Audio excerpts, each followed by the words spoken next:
we're comparing acrylic paints I bought at the Dollar Tree. Okay, these are the two paints that I have. Art Smith is from Joann's Fabrics. And this is a Grumbacher Academy acrylic. It is a student grade paint and it's from Hobby Lobby. So here I've got this yellow Crafter Square acrylic paint. Okay, it's a little thinner. I can see that. This is much thinner and it says tempera paint. So they're not the same. So when you're there, make sure you know what you're buying. Tempera paint is always going to be thinner.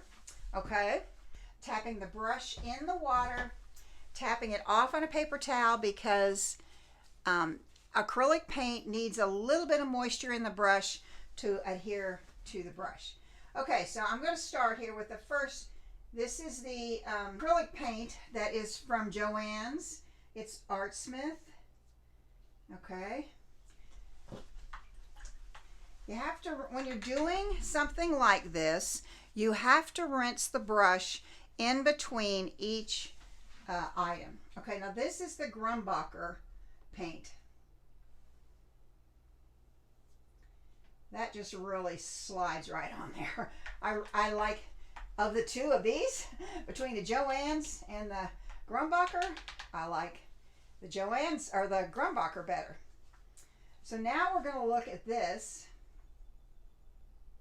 Okay, let's see how this goes on. Okay, well it went on pretty smooth. This kind of paint, acrylics, have a lot of transparency to them, and so you can see through the color. When that happens, you need to add some white to it to make it more opaque. Okay, here's the tempera paint. Kind of a similar color. Oh my, yeah. Well, there's not much going on there. At this point, the acrylic, it's marked acrylic paint. You want that one. You don't want something that says tempera. But let's see what we can do with it. Let's take some white over here and let's add some of that to it. It's not gonna, yeah. Definitely not worth $1.25. Just for giggles here, we're gonna take some of our other paint and we're gonna add some white to that. Okay, there we go. Okay, so here's the white added to that. Now it is thicker, it's opaque. You can't see through it.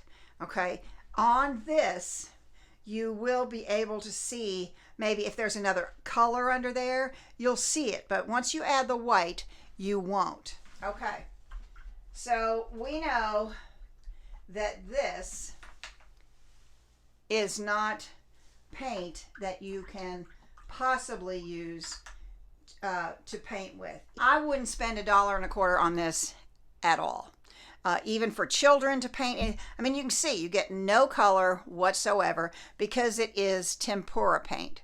Okay, but the tube marked acrylic paint is really much better. Okay, so we're going to take our Dollar Tree acrylic paint. I'm going to put it over here. I mean, it's still pretty thin. Maybe I didn't wipe my brush off enough. Maybe I had too much water. Yeah, I think so. So let's try again. I'm going to take I had too much water in it. Now I'm going to pick up some of that white and mix it with that. And I see a problem. Okay, here's that. Okay, and the problem that I'm seeing is I'm going to try the other yellow. I'm over here. I'm going to add some white to that. Okay, so here comes this. Okay, let's do a little analysis. These two colors these two yellows were very similar. But when we added the white to it, not only did it like fight to mix, it did not mix well. It is much lighter than this one with the yellow and the white mixed together.